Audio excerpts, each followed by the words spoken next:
तर मित्रांनो, राज्य विधिमंडळाच्या विशेष अधिवेशनामध्ये मुख्यमंत्री एकनाथ शिंदे यांनी मराठा आरक्षण विधेयक हे मांडलं होतं। विधिमंडळाच्या दोन्ही सभागृहांनी एकमताने मराठा आरक्षणाचे विधेयक मंजूर सुद्धा केलं। त्यानुसार राज्य सरकारने ओबीसी आरक्षणाला धक्का न लावता मराठा समाजाला स्वतंत्र असं शिक्षण व नोकरीमध्ये 10% आरक्षण देणारं विधेयक हे मंजूर केलं।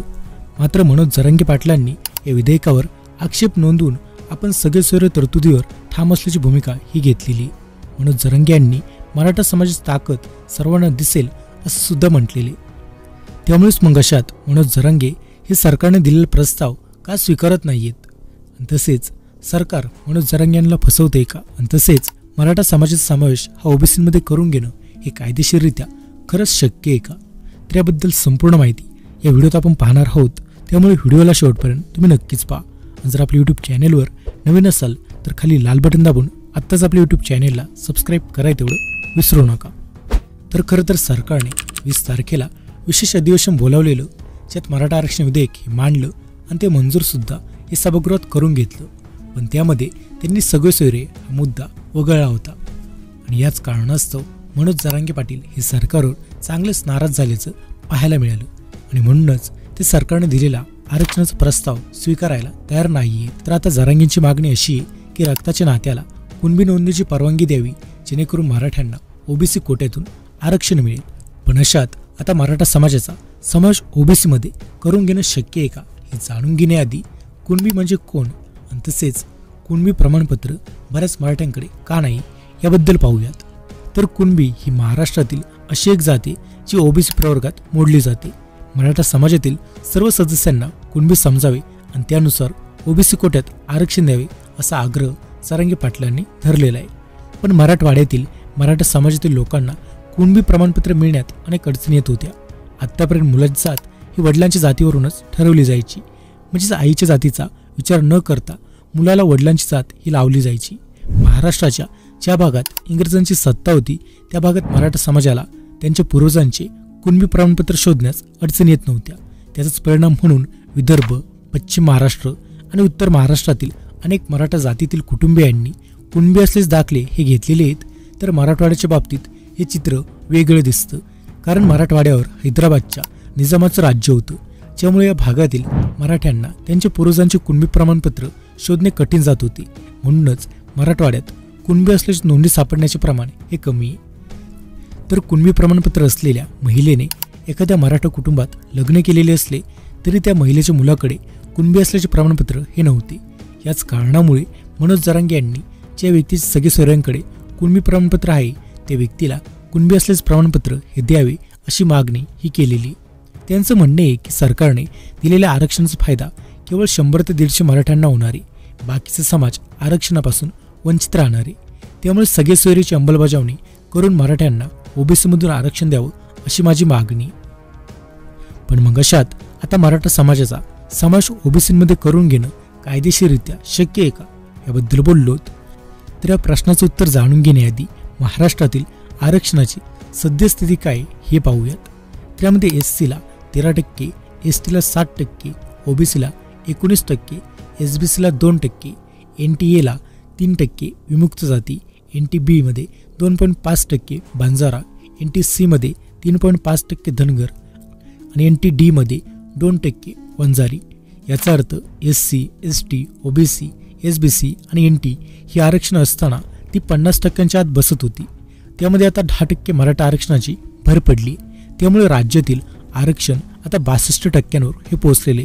यामध्ये केंद्र सरकारने आर्थिकदृष्ट्या दुर्बल घटकांसाठी लागू केलेल्या 10% आरक्षणाचा समावेश केल्यास आरक्षणाची टक्केवारी 72%वर पोहोचते। मग आता मराठा समाजाचा समावेश ओबीसीमध्ये करणं शक्य आहे का, याबद्दल बोललो। तर सर्वोच्च न्यायालयातील वकील ॲडव्होकेट दिलीप तौर यांनी BBC या वृत्तसंस्थेशी बोलताना सांगितलेलं की महाराष्ट्रात ओबीसींना 19% आरक्षण आहे।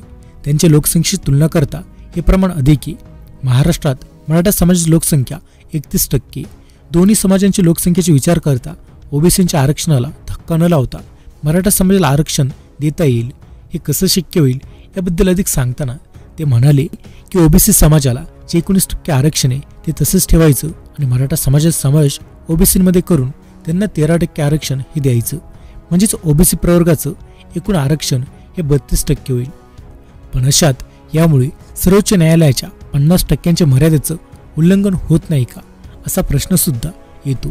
तर यावर उत्तर देताना दिलीप तोर म्हणतात की आज देशातल्या 28 राज्यांमध्ये 50%पेक्षा अधिक आरक्षण आहे. तमिळनाडूचंच उदाहरण घेतलं तर त्या राज्यात 69% आरक्षण आहे. याबद्दलचं प्रिन्सिपल हे असे आहे की एखाद्या राज्यात मागास समाजाची संख्या 70% किंवा अधिक असेल तर 50%हून अधिक आरक्षण वैध ठरू शकतं. आता मराठा समाजाचा समावेश ओबीसीमध्ये करणं हा व्यवहार्य ठरू शकतो आणि त्यामुळेच अशा काही पद्धतीने हे आरक्षण मराठा समाजाला दिलं जाऊ शकतं असं काही तज्ज्ञांचं मत आहे. आता तसे पाहिले तर एकीकडे सरकारने एक अध्यादेश काढून जरांगे यांच्या मागण्या मान्य केल्या होत्या आणि तेव्हा तिथून जरांगे पाटील यांच्यासोबत समस्त मराठा बांधव माघारी परतले होते. पण त्यांनी सगळे सोयरे या कायद्याच्या अंमलबजावणीसाठी पुन्हा उपोषण सुरू केलेलं. तर दुसरीकडे सरकारने काढलेल्या अध्यादेशानंतर ओबीसी संघटनांनी नाराजी व्यक्त केली होती. या निवडणुकीच्या तोंडावर ही नाराजी ओढवणे सरकारसाठी अत्यंत धोकादायक होतं आणि त्यामुळेच मग सरकारने मनोज जरांगे पाटलांकडे दुर्लक्ष केल्याचं पाहायला सुद्धा मिळालं होतं. तर मनोज जरांगे पाटील यांच्या आंदोलनानंतर राज्य सरकारमधील मंत्री आणि ओबीसी नेते छगन भुजबळ यांनी राज्यभरात ओबीसी मोर्चे काढत मराठा समाजाला ओबीसी समाजातून आरक्षण मिळवून देण्यास आक्षेप नोंदवलेला.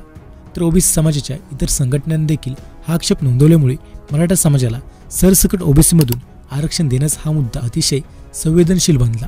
ज्यानंतर एकनाथ शिंदे यांनी 20 फेब्रुवारी रोजी कोणत्या आरक्षणाला धक्का न लागू देता विधिमंडळात मराठा समाजाला 10% स्वतंत्र आरक्षणाचे विधेयक मांडले आणि ते मंजूर करून हे घेतले.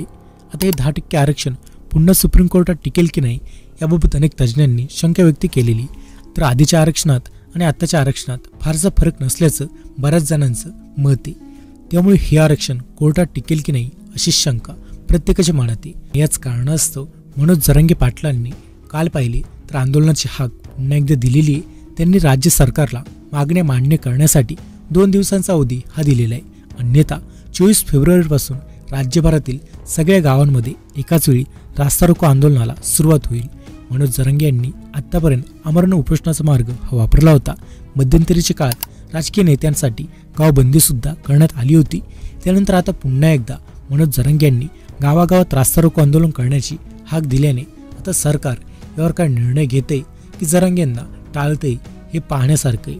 आणि त्यामुळेच मनोज जरांगे सरकारने दिलेला प्रस्ताव स्वीकारायला तयार नाही आहेत.